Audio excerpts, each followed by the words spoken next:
आज हम 12वीं कक्षा के अंग्रेजी विषय के फ्लेमिंगो नामक पुस्तक के एक महत्वपूर्ण अध्याय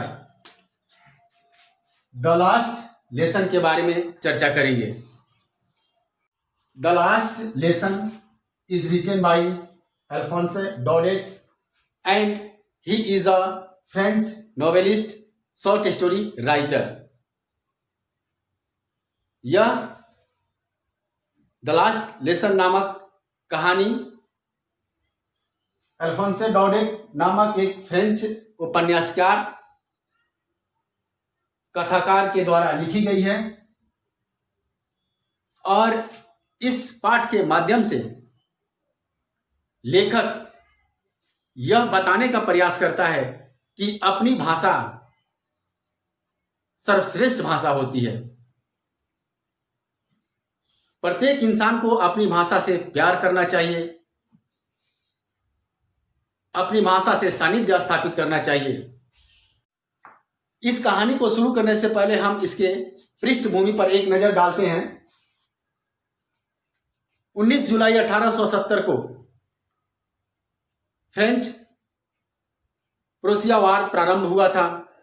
इसको फ्रेंच जर्मन वार भी कहा जाता है और इस युद्ध में जर्मनी की विजय हुई। जाहिर सी बात है कि जब कोई भी युद्ध होता है तो युद्ध का आम जनमानस पर बहुत गहरा प्रभाव पड़ता है। जर्मनी की विजय हुई और जर्मनी के तरफ से एक आदेश निर्गत किया गया कि अल्सेस तथा लॉरेन नामक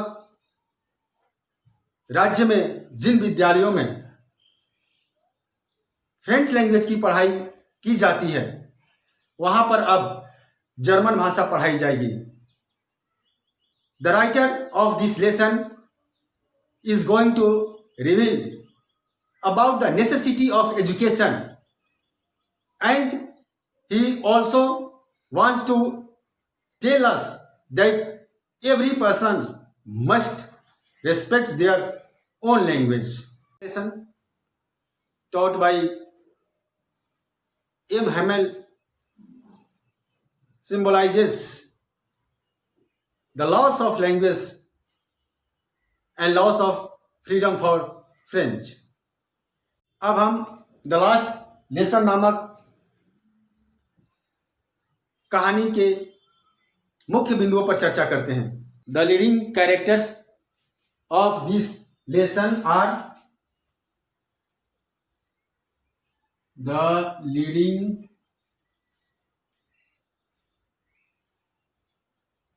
कैरेक्टर्स Mr. M.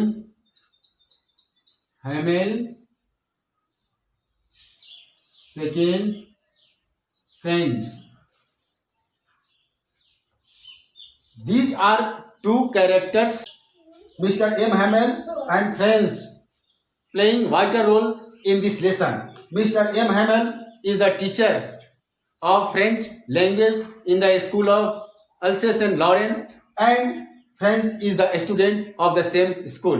French विद्यालय के लिए निकलता है, उसे देर हो चुकी हुई होती है। साथ ही साथ उसे इस बात का भी डर सता रहा होता है कि आज क्लास में उसके टीचर एम हैमल उससे पार्टिसिपल्स यानी कृदंत के बारे में पूछेंगे और वह फ्रेंच लैंग्वेज से संबंधित पार्टिसिपल्स के बारे में कुछ भी नहीं जानता है। अब स्कूल न जाने का विकल्प की तलाश करता है। मौसम बहुत सुहाना है, पंछी पेड़ों पर चहचहा रहे हैं, प्रेशियन सोल्जर्स मार्च पास्ट कर रहे हैं। यह सब देखकर वह आकर्षित होता है, लेकिन फिर वह स्कूल जाने का मन बनाता है और बहुत तेजी से स्कूल के लिए निकलता है। रास्ते में टाउन हॉल के पास एक बड़ा सा बुलेटिन बोर्ड लगा है, वहां पर बहुत भीड़ इकट्ठा हुई है। वह उस भीड़ को देखकर सोचता है कि आखिर आज क्या बैड न्यूज इससे आई है। फिर उसे स्कूल की याद आती है, स्कूल के लिए चल पड़ता है, बहुत तेजी से स्कूल के लिए चलता है। रास्ते में कई लोग, खासकर एक ब्लैक स्मिथ, उसे बोलता है कि इतनी तेजी में क्यों जा रहे हो, you have plenty of time. Friends को लगता है कि ये हमारा मजाक उड़ा रहे हैं। दौड़े भागे वो विद्यालय जाता है, विद्यालय के गार्डन पहुंचता है, देखता है कि विद्यालय का वातावरण बिल्कुल शांत है, कहीं कोई शोरगुल नहीं है, ऐसा लगता है कि रविवार का दिन है। सामान्य तौर से जब कक्षाएं चलती रहती हैं तो कक्षा के अंदर बच्चों द्वारा बेंचेस को इधर उधर खींचने की आवाज, बच्चों द्वारा पाठ दोहराने या पाठ उच्चारण करने की आवाज इत्यादि आते रहती है। लेकिन आज ऐसा कुछ नहीं है। वह जाता है, कक्ष के खिड़की से झांकता है अंदर, देखता है कि इस कक्षा में समस्त विद्यार्थी अपने अपने जगह पर बैठे हुए हैं, क्लास बिल्कुल शांत है और उसके teacher M Hamel blackboard के सामने आगे पीछे करते हुए नजर आ रहे हैं। अब आज उसको कक्षा में प्रवेश करना मुश्किल प्रतीत होता है, क्योंकि सामान्य तौर से जब शोरगुल होता है तो चुपके से वो कक्षा में प्रवेश कर जाता है। आज ऐसा कुछ वातावरण वहां का नहीं है। जैसे वो कक्षा में प्रवेश करने का प्रयास करता है, उसके टीचर एम हैमल बोलते हैं कि आओ फ्रेंड्स, हम तुम्हारा इंतजार कर रहे थे, आओ अपने जगह पर बैठो। यह जानकर वो भौचक हो जाता है, आश्चर्यचकित हो जाता है कि आज एम हैमल बड़ी आदर सम्मान के साथ उसे बैठने के लिए कह रहे हैं, यद्यपि वह देर से आया है। वह अपने जगह पर बैठ जाता है। उस क्लासरूम की परिस्थितियां देख सोचने पर मजबूर हो जाता है कि आज पूरा क्लासरूम भरा पड़ा है, पीछे बेंचेज पर ग्रामवासी गणमान्य लोग बैठे हुए हैं, सामने ब्लैक बोर्ड पर उसके टीचर एम हैमल आज बेहतरीन पोशाक धारण किए हुए हैं, ग्रीन कोट, फ्रिल्ड शर्ट तथा सिल्क कैप धारण किए हुए हैं। सामान्य तौर से ऐसा होता नहीं है। विद्यालय में यदि कोई पुरस्कार वितरण समारोह होता है या इंस्पेक्शन होता है तभी एम हैमल इस तरह का वस्त्र धारण करते हैं। आखिर क्या बात है? तब तक एम हैमल आवाज देते हैं कि today is the last day of my French class. यह सुनकर फ्रेंच जो विद्यार्थी है आश्चर्यचकित हो जाता है कि उसने आज तक इस लैंग्वेज को जानने का प्रयास नहीं किया, सीखने का प्रयास नहीं किया। यद्यपि पिछले 40 वर्षों से उसके टीचर इस विद्यालय में सेवा दे रहे हैं और आज उनके सेवा का आखिरी दिवस है। उसे समझने में देर नहीं लगी कि यही बात है कि आज स्पेशल ड्रेस हमारे टीचर पहन के आए हुए हैं, कक्षा में इतनी शांति है, बैक बेंचेस पर इतने ग्रामीण बैठे हुए हैं। एम हैमल कहते हैं कि प्रत्येक व्यक्ति को अपनी भाषा से प्यार करना चाहिए, अपनी भाषा से सानिध्य स्थापित करना चाहिए। अगर कोई व्यक्ति अपनी भाषा को लेकर चलता है तो वह गुलाम नहीं बन सकता। और अपने फ्रेंच लैंग्वेज के बारे में कहते हैं कि it is one of the most beautiful languages of the world, it is most logical language. उसके बाद वे फ्रेंच को उठाते हैं और पार्टिसिपल के बारे में पूछते हैं। फ्रेंच को मालूम है नहीं कि क्या है पार्टिसिपल, वह भाप जाते हैं कि इसे जानकारी नहीं है।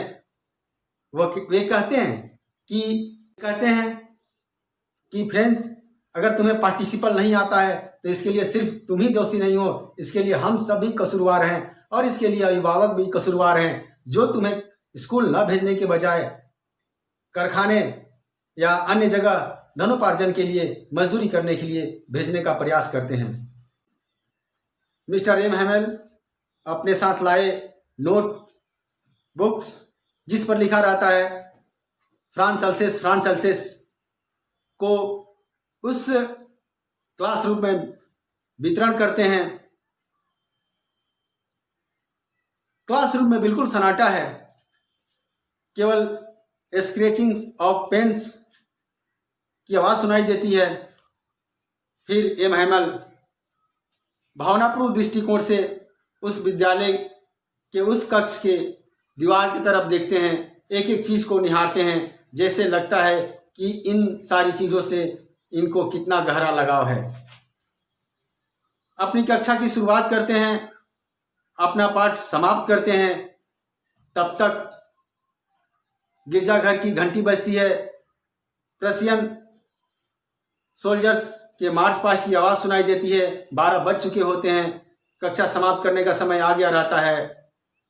अंत में वे कुछ कहना चाहते हैं, लेकिन इतने भावुक हो चुके होते हैं कि उनके मुखार बिंदु से आवाज़ नहीं निकल रही होती है और कहते हैं, long live the French, long live the France, long live the France, France दीर्घायु हो, फ्रांस दीर्घायु हो। और